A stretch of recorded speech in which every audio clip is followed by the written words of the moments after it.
예수님의 평안이 여러분 마음과 삶에 함께하기를 축복합니다. 역사 속에서 복음을 전하기 위해서 목숨을 바친 전도자들이 많이 있습니다만, 그 중에 우리가 잊지 말아야 될 분들이 있습니다. 그 사람들 가운데 한 사람들은 성경 번역자들입니다. 성경 번역을 위해서 생명을 아끼지 않은 사람들이 많은 중에 대표적으로 영국의 윌리엄 틴데일이 있습니다. 이분은 아주 옥스퍼드에서 문학을 공부하고 문학 석사를 받고 머리가 천재적인 사람입니다. 케임브리지에서 그리고 또 공부를 많이 했습니다. 윌리엄 틴데일은 모든 사람들이 성경을 읽을 수 있도록 성경 번역에 목숨을 걸었고 비밀리에 독일에 가서 성경 번역 작업을 하였습니다. 영어 성경은 신약으로 번역을 다 마치고, 그리고 구약도 거의 마칠 즈음에 그 성경 번역 작업이 발각되어서 그는 1536년 10월 6일 날 화형을 당하여 순교하였습니다. 그가 죽은 다음에 얼마 안 되어서 영국의 엘리자베스 여왕이 성경 번역을 영어로 번역하라는 명령을 내렸습니다. 사실은 킹 제임스 버전의 영어 성경의 70%는 틴데일이 번역한 것이 기본적으로 적용되었습니다. 그는 죽기 전에 이렇게 말했습니다. 나는 하나님 앞에 설 때에 내 양심을 거슬러 하나님의 말씀은 한 글자도 바꾼 적이 없습니다. 나는 하나님의 말씀을 의심한 적이 없다는 것은 분명하게 말할 수 있습니다 라고 말했습니다. 여러분, 우리 모든 믿음의 기초는 성경의, 믿음의 근거는 성경에 기초합니다. 아멘 하셔야죠. 여러분, 우리 모든 믿음의 근거는 성경에 기초하고 있습니다. 우리가 성경을, 우리말로 된 이 성경을 가지고 자연스럽게 성경을 읽을 수 있다는 것을 감사해야 돼요. 이게 그냥 번역된 것이 아니고 많은 사람이 이 일을 위해서도 헌신하고 희생했습니다. 세계의 역사를 어느 관점으로 보느냐 하는 것은 매우 중요합니다. 역사는 사람에 의해서 이루어지는 것 같지만 진실은 역사는 사람이 아니라 하나님에 의해 이루어지는 것을 성경은 끊임없이 우리에게 계시해 주고 있습니다. 우리는 인간의 역사를 공부하지만 궁극적으로 이 세상의 역사는 하나님이 주관하시는 역사인 것입니다. 오늘 읽은 에스라서 말씀의 배경은 BC 538년 페르시아를 배경으로 하고 있습니다. 하나님의 백성인 북이스라엘은 BC 722년에 아수르에 의해서 멸망당하였습니다. 이스라엘의 정통성을 가지고 있던 다윗 왕국은 BC 586년 바벨론의 느부갓네살에 의해서 완전히 멸망하였습니다. 성전이 다 불타 무너지고 여러 가지 성전 기물들은 다 바벨론으로 다 가져갔습니다. 나라가 무너지고 망하니까 성전이고 뭐고 다 버림받고 민족의 희망이 사라진 비극적인 삶이 그들에게 찾아왔습니다. 국민의 3분의 1은 전쟁에 의해서 칼에 맞아 죽고 3분의 1은 그 땅에 남아있고 3분의 1은 포로로 사로잡혀 갔습니다. 여러분, 옛날에 포로로 잡아갈 때 누구를 포로로 잡아가겠습니까? 젊은 사람, 기술 있는 사람, 똑똑한 사람, 다 이런 사람들만 잡아가, 소년들, 이런 사람들만. 그러니까 나라에 소망이 없는 것입니다. 제가 라오스에 가서 보니까 살아가는 것이 정말 힘겹게 보이고, 제가 갔던 동남아 중에서는 제일로 힘들고 어려운 나라더라고요. 경제적으로는 거의 중국의 식민지나 마찬가지고, 문화적으로는 태국과 베트남의 식민지화가 되었습니다. 그곳 사람들의 종교는 곧 문화인데 도시에 사원들이 얼마나 많은지 몰라요. 다 사원들을 그렇게 잘 줬더라고요. 근데 이 라오스는 90% 이상이 불교 국가입니다만은, 그리고 공산주의예요. 이제 힌두교도 아니고 불교도 아닌 짬뽕된 종교가 지배하고 있으니 미래의 비전을 찾기가 어렵다고 보여졌습니다. 근데 제일 중요한 것은 그 중에서 지도자의 문제인데, 개인 재산, 이 땅이나 이런 개인 재산이 허락이 안 되는데, 이 전 국가의 재산에 사람들이 국가의 소유의 약 80%를 0.02%의 기득권자들이 다 갖고 있는 거예요. 그러니까 기득권자들은 마음껏 누리고 먹고 살지만 거의 모든 98%, 99% 이상의 백성들은 피폐한 삶을 살고 있는 거죠. 그래도 나라에 주권이 있고 영토가 있고 국민이 있으니까 뭔가 희망이 있을 것입니다. 그러나 이스라엘은 희망이 없습니다. 나라도 다 빼앗기고 나라에 쓸만한 사람들은 대부분 이방 나라에 사로잡혀 가서 그곳에서 자리를 잡고 정착하여 살아가기 때문이었습니다. 그리고 독립운동을 할 수가 없어요. 왜냐하면 너무 큰 바벨론 제국이니까. 근데 어느 날 놀라운 일이 일어났습니다. 대제국 바벨론을 무너뜨리고 다시 새로운 제국을 건설한 페르시아의 고레스 왕이 이스라엘 민족의 해방령을 내린 것입니다. 오늘 이 본문에 나오는 바사는 페르시아를 말하죠. 역사 속에 나오는 페르시아를 말하고 고레스 왕은 그 유명한 페르시아 제국을 세운 키루스를 말해요. 키루스. 근데 저는 오늘 성경에 나오는 대로 그냥 고레스라고 말하겠습니다. 제가 이제 옛날 배운 건 고래가 물고기를 토해내듯이 고레스가 이스라엘 민족을 해방시켰다. 사울이 죽은 산이 어디죠? 사울이 죽은 산이 길보아 산이에요. 길에서 보이면 그 산이 다 보인다. 유다 나라의 마지막 왕 시드기야가 시들시들하다가 나라가 망해서 죽었다. 이런 식으로 이어서 고레스 그러면 고래가 이스라엘을 토해냈다. 고레스는 작은 왕국이었던 캄비세스 1세의 아들이었습니다. BC 559년 아버지 캄비세스가 죽자 왕위를 물려받아 페르시아 민족을 통합하고 메대 제국을 멸망시키고 그리고 BC 539년 바벨론 제국을 무너뜨리고 페르시아 대제국을 건설한 유명한 인물입니다. 제가 그 전에 한번 역사책을 읽다가 군대가 한번 진출하는데 430만 명 군대가 30만 명이 전쟁을 하는 거예요. 여러분 군인만 430명이 전투 현장에 나가니까 그게 페르시아더라. 그러니까 얼마나 페르시아가 큰 나라인지 알 수가 있죠. 고레스 원년이라고 하는 것은 BC 538년을 말합니다. 고레스는 제국을 통합하고 난 후에 내린 첫 번째 정책 가운데 하나가 피지배 민족, 피정복자들의 해방을 선언한 거예요. 그 중에서 특별히 이스라엘 민족의 해방을 선언하였는데 이스라엘의 해방을 선언한 것만이 아니라 너희는 돌아가서 너희 하나님 여호와의 성전을 건축하라는 명령까지 내요. 이게 또. 근데 성경은 이것을 기록하면서 뭐라고 하는가 하면은 여호와께서 고레스의 마음을 감동시켰다고 말씀합니다. 여러분 1절 2절 말씀을 제가 다시 보겠습니다.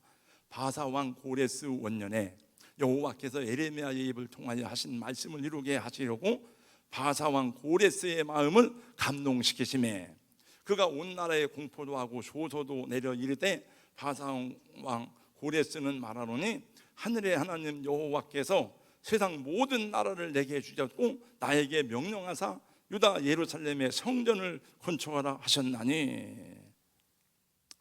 그래서 고레스의 칙령을 받고 희망도 없던 이스라엘, 모든 것을 잃어버린 그 나라가 다시 일어서게 되었습니다. 그래서 포로로 잡혀갔던 유대인들이 다시 고국으로 돌아가서 성전을 재건하게 돼요. 에스라서는 성전 재건하는 이야기입니다.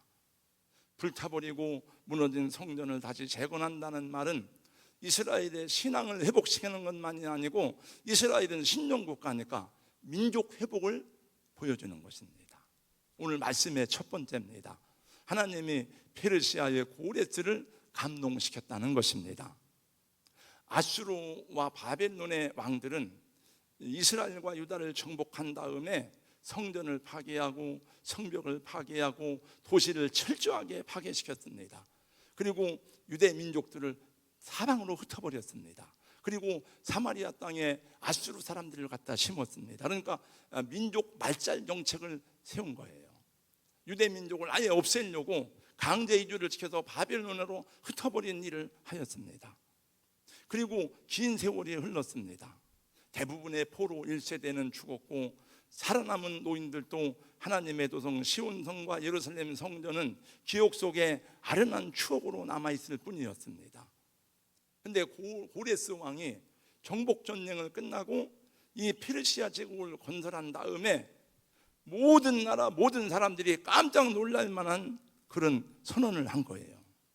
그 2절입니다. 바사왕 고레스는 말하노니 하늘의 하나님 여호와께서 세상 모든 나라를 내게 주셨고. 여러분 이상하지 않아요 이게? 여러분 페르시아의 왕이, 이방 나라 왕이 어떻게 이런 말을 할 수 있을까? 보통 왕이 되면, 대적의 왕이 되면 느부갓네살이 내가 이 나라를 건설했다, 내가 이 나라를 세웠다 이러는데, 그리고 자기를 천자라 부르거나 황제라 부르거든요. 나는 하늘의 아들이다. 근데 이 고레스는 뭐라고 하는가 하면은 여호와께서 모든 권세를 내게 주었다, 이렇게 말해요. 하늘의 하나님이 주었다. 저는 이걸 연구해 보진 않았지만은 포로로 잡혀간 사람들 가운데 여러분, 그 바빌론에서 관직을 누렸던 여러분 다니엘 같은 사람은 그 박사들의 우두머리가 됐잖아요. 그러니까 이 사람이 아마 누구의 그 하나님에 대한 말씀을 들었던 것 같아요, 이 사람이. 그러면서 모든 왕 중의 왕이다, 하나님은 참신다, 이렇게 말합니다. 그래서 이 세상 모든 나라를 하나님이 내게 줬다, 이 말이 놀랍고, 이건 다윗 같은 사람이나 할 수 있는 말이죠. 또 놀라운 것은 하나님이 나에게 명령하사 예루살렘 성전을 건축하라 하셨나니 너희는 돌아가서 네 하나님 여호와의 성전을 건축하라 하는 거예요. 그래서 이스라엘 백성들이 다시 70년 만에 돌아온 그 첫 번째 포로 기한의 지도자가 누구죠? 그 사람이 그 유명한 스룹바벨이에요. 스룹바벨. 돌아오네 뭐 옛날 우리나라 그 일제시대 용병으로 끌려갔다가 막 했던 그 자식들, 부모들이 막 돌아오듯이 막 돌아오는 거예요. 우리는 역사를 주관하시는 하나님이 새로운 역사를 이루시는 과정에 사람들을 사용하셨다는 사실에 주목해야 됩니다. 그리고 하나님의 방법은 사람을 감동시켜서 움직이는 것이었음을 잊지 말아야 합니다. 여러분, 다니엘서 2장 말씀해 보니까 느부갓네살이 한 꿈을 꿨습니다. 근데 그게 나라의 중대한 꿈인데 꿈을 잊어버린 거예요. 이게 꿈을 찾아야 되는데 꿈을 찾아줄 사람이 없는 거예요. 그래서 박사들을 다 죽이라고 명령했는데 그때 다니엘이 기도하고 꿈을 찾지요. 그 느부갓네살의 꾼 꿈은 큰 우상이었습니다. 우상을 보니까 이 머리는 금으로 된 것이고, 여기 가슴은 은으로 되어 있고, 배와 넓적다리는 노수로 되어 있고, 철과 이 발과 발가락은 철과 흙으로 되어 있었어요. 그런데 그걸 해석해 줍니다. 찾아낸 것만이 아니고, 이 금으로 된 것은 바벨론을 말하고, 그 다음에 은으로 된 가슴은 페르시아 제국을 말하고, 그 다음에 이 노수로 된 배와 넓적다리는 헬라 제국을 말하고, 그 다음에 가장 강한 철로 된 것은 로마를 말하는 거죠. 근데 그때 사람이 만들지 아니한 돌, 사람이 뜨지 아니한 돌, 그 리빙스톤이나 리빙 돌이 나오더니 우상을 쳐서 깨뜨렸더니 그 돌이 재단을 이루었다 그래요. 그 돌이 뭘 말하죠? 그 돌이 예수 그들을 가리키는 거죠. 그러니까 그 다니엘서 2장에 나와 있는 역사 철학은 뭐냐 하면, 느부갓네살이 고레스가 세상에 수많은 왕들이 나라를 제국을 세우고 하지만 그건 아무것도 아니라는 거죠. 하나님이 세우기도 하고 피하기도 하고, 결국은 예수 그리스도가 이 세상의 모든 나라에 증거될 것을 보여주고 있는 환상과 계시였습니다. 그러므로 제국의 황제나 열왕의 왕들은 아무것도 아닌 거예요. 하나님이 세우면 세워지는 거고 피하면 피하지는 거죠. 그들을 세우기도 하고 피하기도 하시는 분이 하나님이시고, 나라를 세우기도 하고 피하기도 하시는 분이 하나님이세요. 그러므로 성경이 이것을 선언하고 있으니 하나님의 역사에 선하게 쓰임받는 나라나 개인은 복된 것이고, 하나님의 역사에 거스르는 사람은 풀어지는 것입니다. 오늘 두 번째 말씀, 하나님이 유다와 베냐민 지파 사람들을 감동시켰다는 것입니다. 하나님이 고레스를 감동하셨다고 했는데 그 아래 5절 이하의 말씀에 보니까 하나님이 유다와 베냐민 족장들과 제사장들과 레위 사람들과 그 마음이 하나님께 감동을 받고 라고 말씀합니다. 이미 이 사람들은 다 똑똑한 사람들이에요. 능력 있는 사람이에요. 유력한 사람이에요. 이 사람들은 바벨론에서 오랫동안 살아가면서 그 나름대로의 자기 지분을 확보하고 있던 사람입니다. 거기서 사업장을 또 이제 개설하고 거기서 집을 사고 땅을 일구고 그런 사람들이에요. 이 사람들은 족장들이고 유명한 사람들이니까. 근데 이 사람들로 하여금 다시 가나안 땅으로 돌아가라고 명령을 하니, 이 사람들이 가나안 땅에 돌아간다는 것은 굉장히 위험한 일입니다. 왜냐하면 바벨론에서 이룩한 여러 가지 사업을 포기하고 어렵게 장만한 집을 버리고 다시 이스라엘로 돌아간다는 것은 고생이 훤하게 보이는 그런 모험이나 마찬가지였습니다. 그런데 그럼에도 불구하고 하나님께 감동을 받은 사람들이 일어나서 예루살렘으로 향하였습니다. 그들은 자기들의 안위와 개인적인 인간의 욕심을 포기하고 하나님의 나라를 위해서, 이스라엘의 회복을 위해서, 새로운 개척을 위해서 일어난 것입니다. 5절 말씀에 보겠습니다. 5절 말씀. 이에 유다와 베냐민 족장들과 제사장들과 레위 사람들과 그 마음이 하나님께 감동을 받고 올라가서 예루살렘의 여호와의 성전을 건축하고자 하는 자가 다 일어나니. 이미 페르시아에서 기본적인 정착을 이룬 사람들이 다시 가나안으로 돌아간다는 것은 고생길이 훤히 보이는 일이고, 그리고 성전을 건축한다는 것은 방해하는 세력이 많기 때문에 굉장히 힘든 일이라는 것을 이 사람들이 알고 있습니다. 그러나 그래서 오늘 감동을 받았다는 말이 중요한 거예요. 하나님은 고레스 왕의 마음을 감동하시고 유다와 베냐민 족장들과 제사장과 레인들의 마음을 감동시켰습니다. 그 외에 마음의 감동을 받은 많은 사람들이 자기들이 갖고 있던 금이나 은이나 그 다음에 짐승들을 예물로 가지고 와서 그들에게 바쳤는데, 이걸 예루살렘에 가지고 와서 하나님의 성전을 건축하는 데 쓰라고 막 바쳤어요, 이 사람들이 또. 그래서 여기 9절 이하의 말씀에도 보니까 막 금접시 이런 게 많이 나와요. 이렇게 1절과 5절에 반복해서 나온 감동을 받았다는 말은 히브리 원뜻을 보니까, 주석을 보니까 눈을 뜨다는 데, 눈을 뜨다, 잠자던 사람을 깨우다. 그러니까 그동안에 바벨론에서 그냥 그럭저럭 살던 사람들의 눈을 뜨게 하고 그 사람들을 깨우는 것이라는 겁니다. 하나님께서 바벨론에 정착해 살고 있던 이스라엘의 유력한 제사장들과 레위 사람들과 족장들의 눈을 뜨게 하신 것입니다. 다시 너희 고향으로, 너희 고국으로 돌아가라, 돌아가서 성전을 건축하라는 명령을 주신 것입니다. 그들은 70년이 차면 고국에 돌아가리라는 예레미야 예언도 다 잊어버리고 살았습니다. 그냥 이렇게 살아가고 있는 것도 감사하다, 여기서 이렇게 먹고 사는 것도 그냥 살만하구나, 그러던 어느 날 하나님이 그들을 깨우치고 그들의 마음을 감동시킨 것입니다.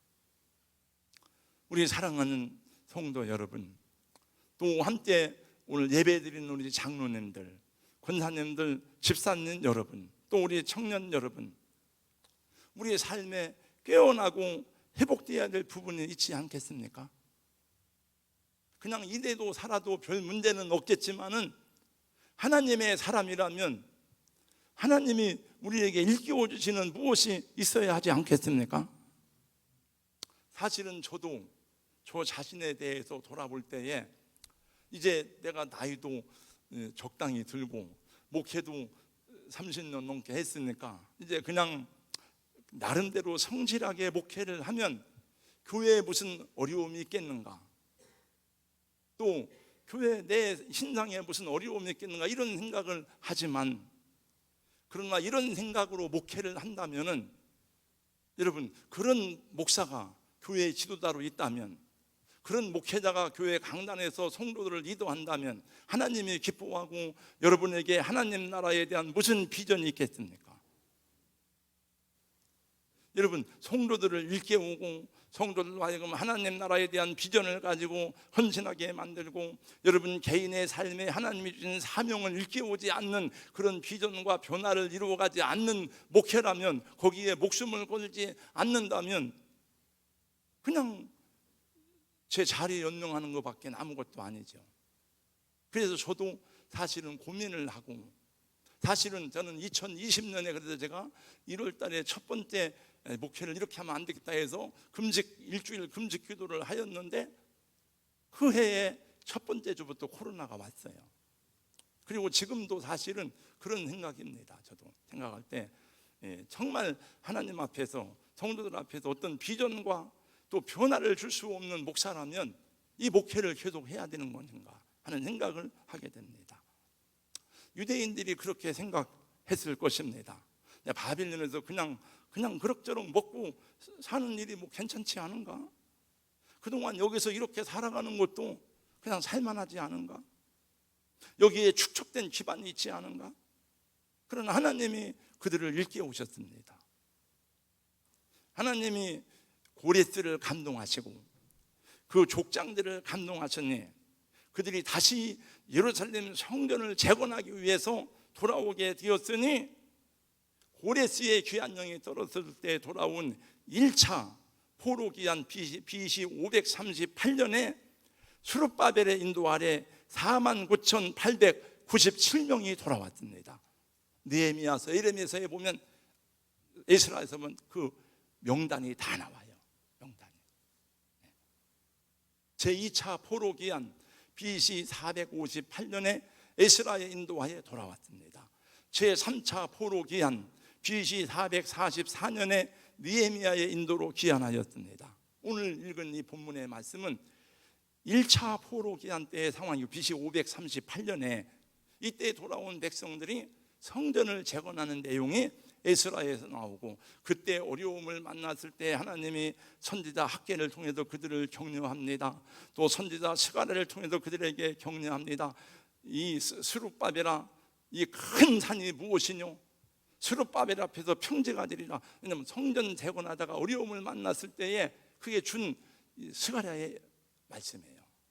너는 낙심하지 마라. 왜냐하면 두 번째 건축한 성전이 스룹바벨 성전입니다. 여러분, 솔로몬 성전, 스룹바벨 성전, 세 번째 헤롯 성전. 제가 오늘 이 말씀을 전하게 된 동기는, 이제는 우리가 우리 교회에 성전 봉헌에 관심을 가지면 좋겠다 싶어서 이 말씀을 전하는 것입니다. 우리 교회는 1996년에 10월 6일 날 성전 건축 기공 예배를 드릴 때에 교인이 뭐 몇십 명밖에 안 됐습니다. 그리고 97년 5월 24일 제1차 성전을 건축을 완료했습니다.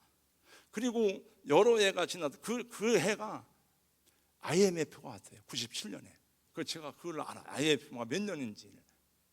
제일 어려울 때 그런 일을 했습니다. 여러분들이 한 일이에요. 그게 우리 장로님들이 하신 일이에요. 그때. 그리고 2002년 12월 14일 2차로 건축을 완료했습니다. 여러분들이 불평하거나 원망하거나 떠나지 아니하고 하나님이 주신 감동을 따라서 기도하며 헌신하였고, 얘기하면 간증이 많습니다만 다 얘기할 수는 없습니다. 지금. 그리고 그 후 교회 옆에 대지를 2번 사서 이제 구입하고 2013년 4월에 교육관을 건축하고 준공하였습니다. 그래서 부족하지만 여기저기 전전하지 않고 우리 교회 예배당을 가지고 예배를 드리고 있습니다. 그리고 우리는 그런 중에도 선교를 줄이지 않고 계속 선교를 했습니다. 그러나 아직 예배당 헌당을 우리는 못했습니다. 난 그래도 별 문제가 없고, 또 하나님이 예배당 헌당을 못했다고 해서 하나님이 책망하신다고 생각하진 않습니다.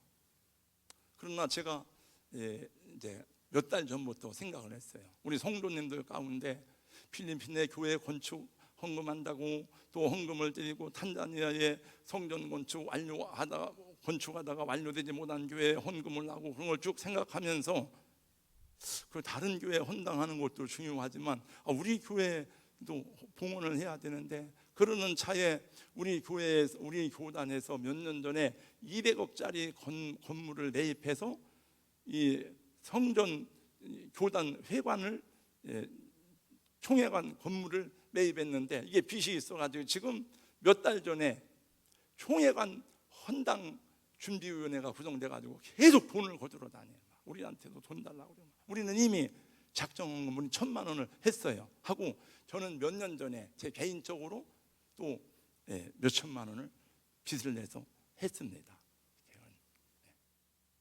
그래가지고 지금 거의 다 해서 아마 금년 내로 우리 총회 회관이 헌당 예배를 드릴 것 같아요. 그러다 보니까 제 생각에 우리 교회는 아무도 그 얘기를 안 하고, 저도 그 얘기를 안 하고 알면서 모르는 척 하는지, 그래서 거기에 대한 관심이 없는 것 같아서 오늘 제가 이 문제를 여러분들에게 던지는 것입니다. 여러분, 성경을 보면 맨 처음 성전 건축이 광야의 성막입니다. 성막을 건축하고 난 후에 첫 번째 제사를 드릴 때, 봉헌 예배를 드릴 때에 하늘에서 불이 떨어졌습니다. 그랬더니 막 백성들이 다 놀래가지고 엎드려요. 다 레위기서 9장 23절 24절 말씀. 두 번째 광야를 통과하고 난 다음에 예루살렘에 성전 봉헌을 하는데, 솔로몬 성전이죠.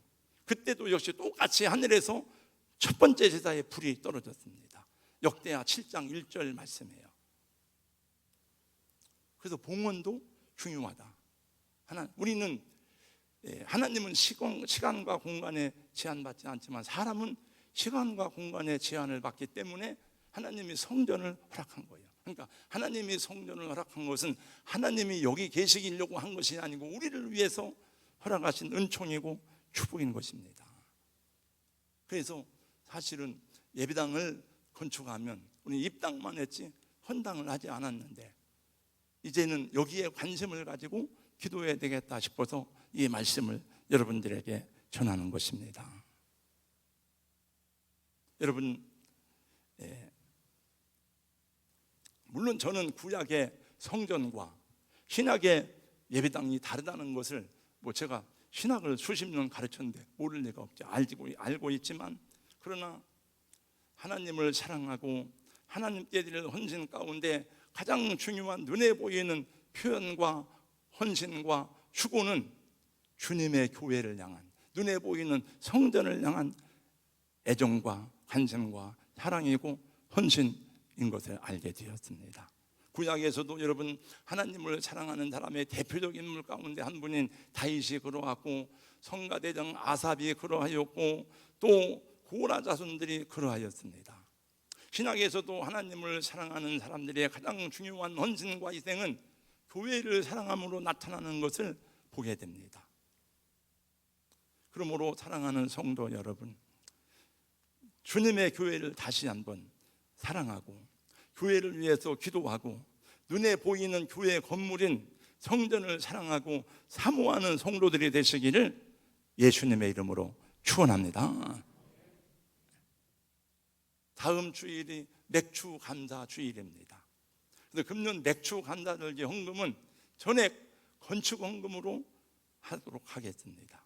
많든지 작든지 여러분의 능력을 따라서 하나님의 감동하시는 대로 드리시기 바랍니다. 특별히 재직들은 우리 교회의 살림이다, 내 가정의 살림처럼 생각을 하고, 우리 집에 빚이 있으면 빚을 갚아야 될 거 아니에요.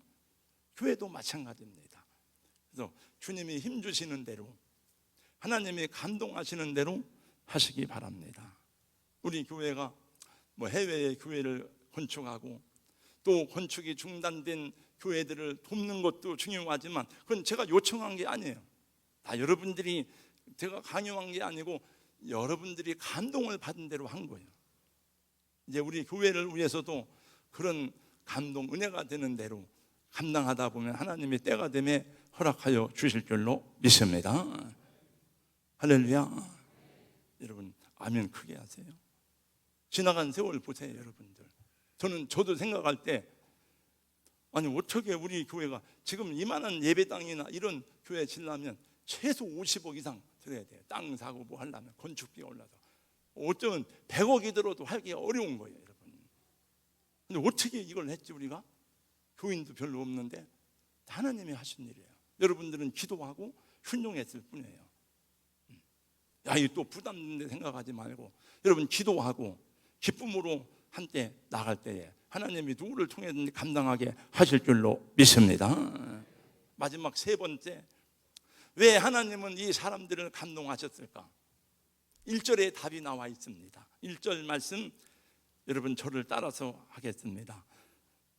여호와께서, 크게 하세요. 여호와께서 에레미야의 입을 통하여 하신 말씀을 이루게 하시려고, 하나님이 에레미야를 통해서 입을 통해서 하신 말씀을 이루게 하시려고 이 사람을 감동했다는 거예요. 답이 나와요.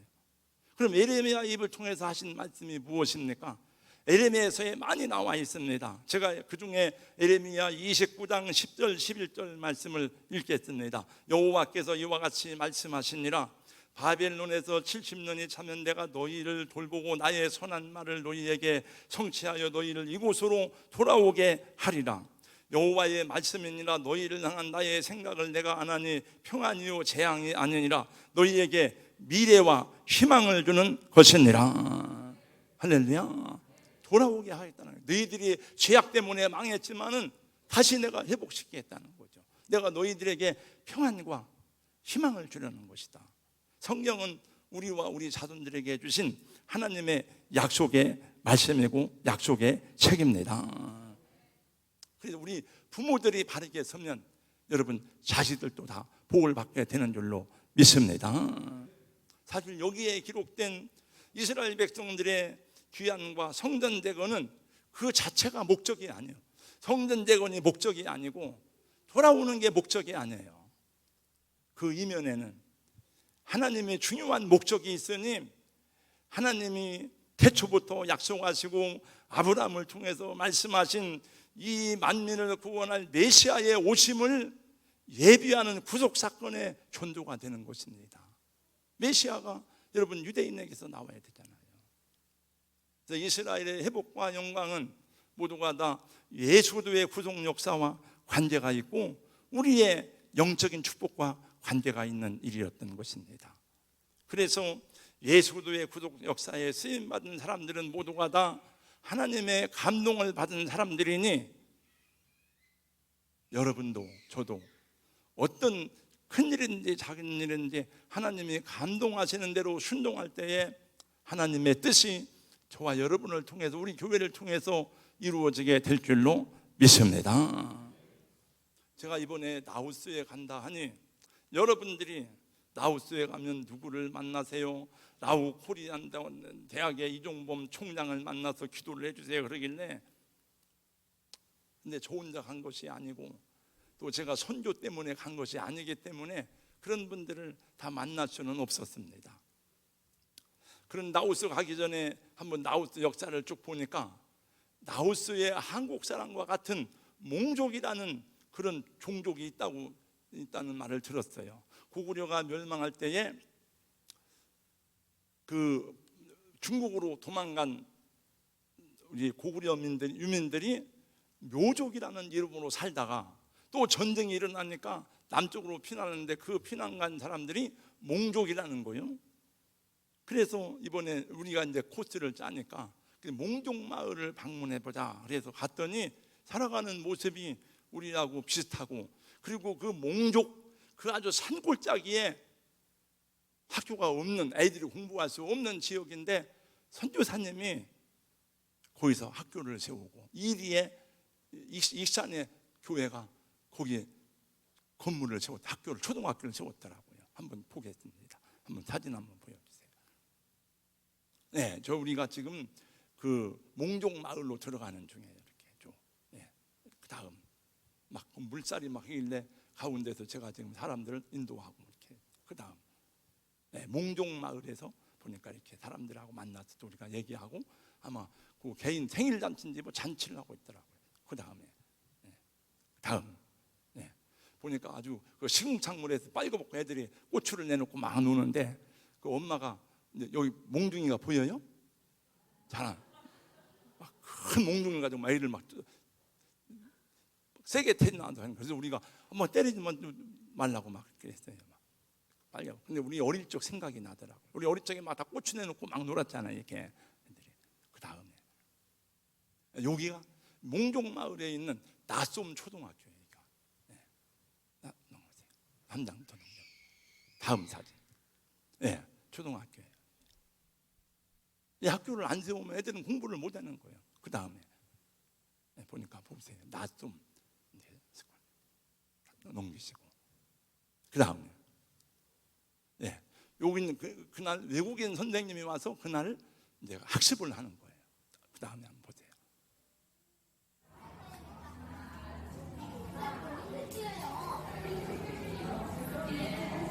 네, 됐습니다.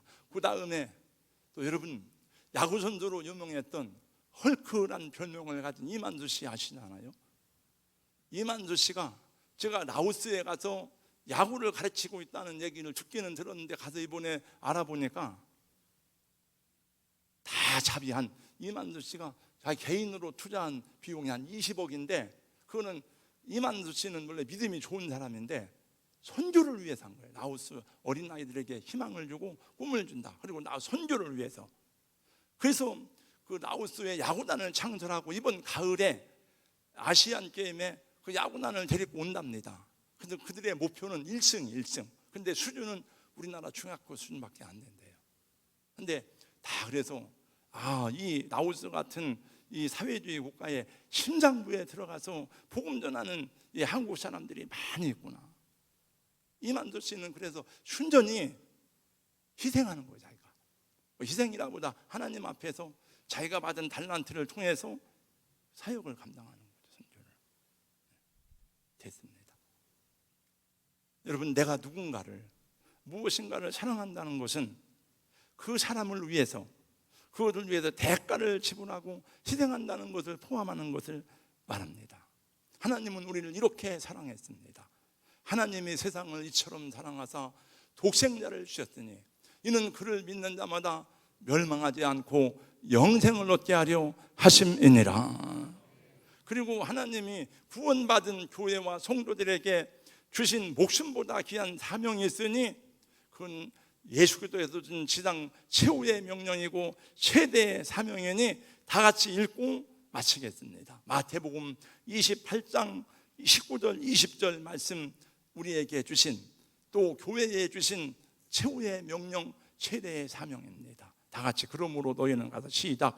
그러므로 너희는 가서 모든 민족을 제자로 삼아 아버지와 아들과 성령의 이름으로 세례를 베풀고 내가 너희에게 분부한 모든 것을 가르쳐 지키게 하라. 볼지어다 내가 세상 끝날까지 너희와 항상 함께 있으리라. 할렐루야. 거룩하신 우리 하나님 감사합니다. 오늘 또 함께 말씀 들은 대로 하나님이 교회를 왜 세우셨는지, 또 우리 눈을 뜨게 하셔서 이 시대를 바라보면 우리가 감당해야 될 일이 무엇인지를 우리 주님이 오늘 우리에게 밝혀주신 대로 각 사람의 마음에 감동하시는 대로 하나님의 나라를 위해서, 우리 교회를 위해서 기쁘게 헌신하는 우리 모든 주의 종들과 우리 장로님들, 권사님들, 집사님들, 우리 모든 성도님들이 되게 하여 주시옵소서. 예수님 이름으로 기도하옵나이다. 아멘.